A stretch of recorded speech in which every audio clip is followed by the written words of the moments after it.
ce lieu de ta présence.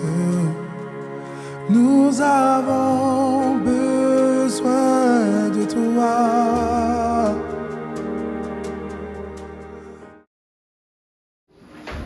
Amen. Le thème de mon exhortation ce matin, c'est l'état de mon cœur compte plus que tout. Amen. Amen. Est-ce que quelqu'un peut dire avec moi ce matin, l'état de mon cœur compte plus que tout. Amen. Nous allons prendre le livre de Luc, chapitre 21, du verset 1 à 4. Amen. Est-ce qu'on peut se mettre debout pour lire la parole du Seigneur? Amen.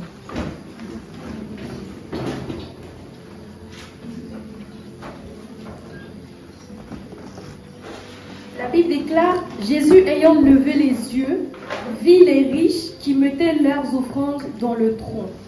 Il vit aussi une pauvre veuve qui y mettait 2 petites pièces et il dit, je vous le dis en vérité, cette pauvre veuve a mis plus que tout le monde. Car c'est de leur superflu que tous ceux-là ont mis des offrandes dans le tronc, mais elle a mis de son nécessaire tout ce qu'elle avait pour vivre. Amen. Amen. Nous pouvons nous rasseoir.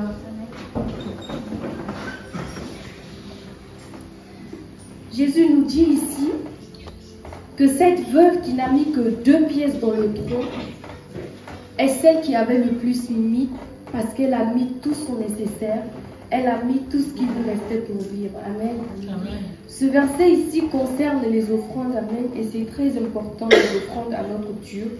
Mais également, nous pouvons comprendre que ce verset-là, il est possible de s'appuyer là-dessus pour tirer d'autres leçons de notre marche avec le Seigneur. Amen. Amen.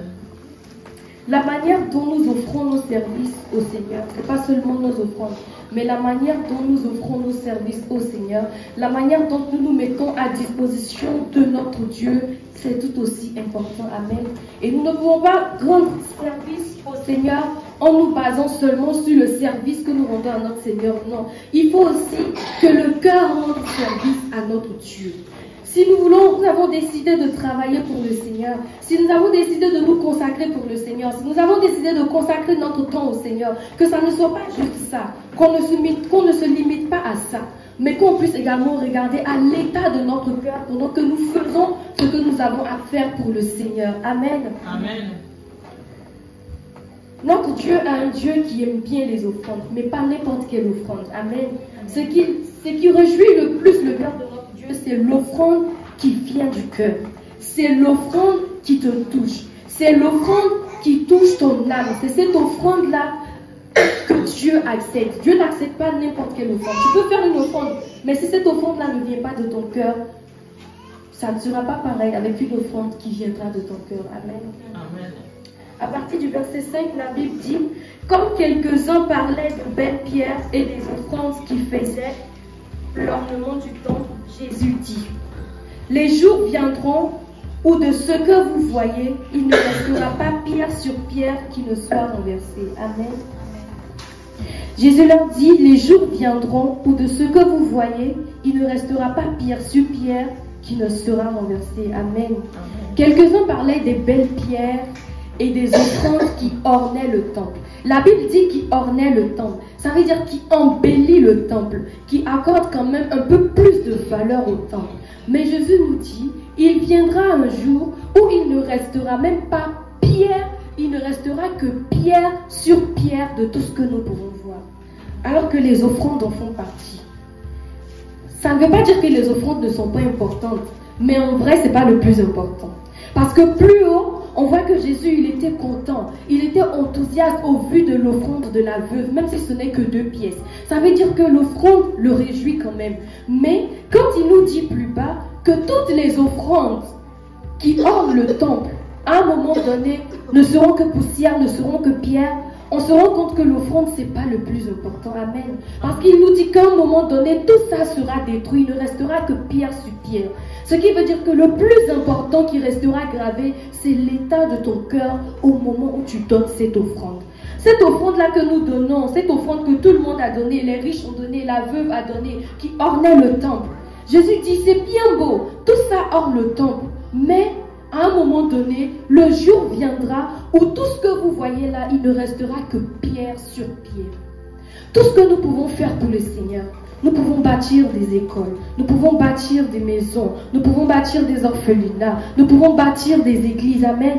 Mais ce n'est pas ça le plus important. Parce que le moment viendra où il ne restera que pierre sur pierre. Le moment viendra où il n'y aura que de la poussière. La Bible déclare que toutes choses passeront. Le ciel et la terre passeront. Mais seule la parole de Dieu demeure. Donc à un moment donné, toutes ces choses physiques, matérielles que nous voyons, elles vont passer. Ce qui veut dire que le plus important, ce n'est pas de faire toutes ces choses-là pour le Seigneur, non. Parce que toutes ces choses-là seront détruites à un moment donné. Mais le plus important, c'est l'état de ton cœur au moment où tu fais ça pour le Seigneur.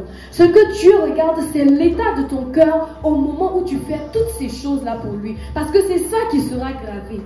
Sinon, tout le matériel qu'on pourra déposer ici sur la terre, toutes ces choses-là finiront un jour par être détruites. Même si ces choses-là ne sont pas détruites, un jour devant nous, comme toute autre personne sur la terre, nous allons un jour nous aussi finir par partir. Et si on part demain, on ne sait même pas qui va prendre possession de ces biens-là, même si c'est pour la gloire du Seigneur, on ne sait même pas ce qui va se passer, on ne sait même pas si le gouvernement il va décider de casser toutes ces choses pour dire que c'est important. Mais c'est pas ça l'essentiel. C'est important, mais c'est pas ça le plus important. Le plus important, c'est l'état de notre cœur au moment où nous faisons ces choses pour le Seigneur. Parce que c'est ce à quoi le Seigneur regarde. C'est ce qui restera, l'état de notre cœur. Parce que l'état de notre cœur est aussi très important pour notre quête vers le salut. Amen.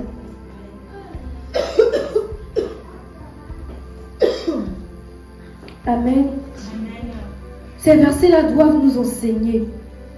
Ces versets-là doivent nous enseigner. Ces versets-là doivent nous enseigner que l'état de notre cœur est plus important que toute chose. Et qui parle de l'état de son cœur parle également de l'amour. Pas de seulement l'amour pour Dieu, mais également l'amour envers notre prochain. Amen. Il est écrit dans le livre de 1 Jean 4 au verset 8 que celui qui n'aime point n'a point connu Dieu, car Dieu est amour. Celui qui n'aime point n'a point connu Dieu. Celui qui n'a pas d'amour pour son prochain n'a point connu Dieu. L'état de ton cœur, c'est pas seulement la volonté de vouloir faire et tout. Parce que certes, il y a la volonté de vouloir faire, mais quand on fait du bien sur cette terre, il ne faut pas oublier que c'est à notre prochain. Si tu construis un orphelinat, c'est à ton prochain que tu fais du bien. Si tu bâtis des hôpitaux, c'est à ton prochain que tu fais du bien. Si tu mets une église en place, c'est à ton prochain que tu fais du bien. Parce qu'au travers de toi, Dieu va pouvoir donner le salut à quelqu'un d'autre. Mais le plus important, c'est l'amour. Parce que 1 Jean 4 dit que celui qui n'a pas l'amour n'a point connu Dieu. Tout ce que nous faisons, nous devons mettre l'amour au devant. Tout ce que nous faisons, ça revient à notre prochain. Le ministère de Jésus, c'était envers ses prochains. Quand on regarde tout le ministère de Jésus, c'est vrai qu'il a été envoyé par Dieu, pour servir sur la terre, pour enfin se sacrifier pour nous, pour que nous puissions être délivrés, nous puissions être rachetés. Mais quand on regarde à son ministère, tout tournait autour de son prochain. Jésus rendait la vue aux aveugles. Il guérissait les malades. Il ressuscitait les morts. Il rendait purs les lépreux. Amen. Tout ce qu'il faisait, c'était pour faire du bien à son prochain. Et nous, si nous décidons d'être à l'image de Christ, si nous avons la volonté de suivre le Seigneur, nous devons également suivre ses traces en cherchant à faire du bien à notre prochain. Mais ne cherche pas à faire du bien à ton prochain juste pour que les autres puissent dire « Ah, franchement, c'est bien. Ah, en tout cas, tu fais bien. » Non, mais parce que tu aimes ton prochain du plus profond de ton cœur et tu sais que quand tu as Dieu, tu dois mettre l'amour au devant de toutes choses. Notre Jésus aimait son prochain.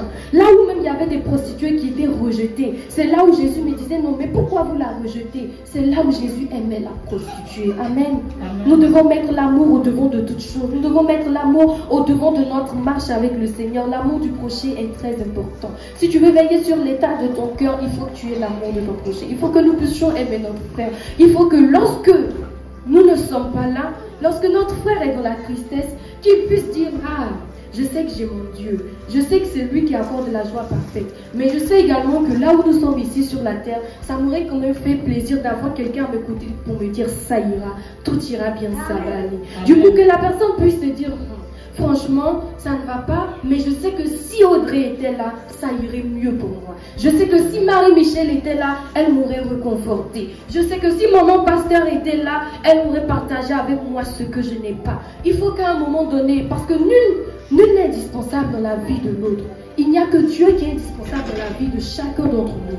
Mais il faut qu'à un moment donné, en tant que frères et sœurs, en tant que prochains sociétaires, on puisse dire à un moment donné, je sais que si tel était là, les choses iront mieux. Parce qu'il sait que tu as de l'amour à lui donner. Je sais que si tel était là, les choses ne seront pas pareilles. Parce que la personne sait que tu as de l'amour à lui donner. Amen. C'était le thème de ce matin que je voulais partager avec vous, l'état de mon cœur. Et qui dit l'état de son cœur doit également venir sur l'amour qu'il porte à son prochain. Amen. Nous allons ce matin passer à notre moment d'adoration.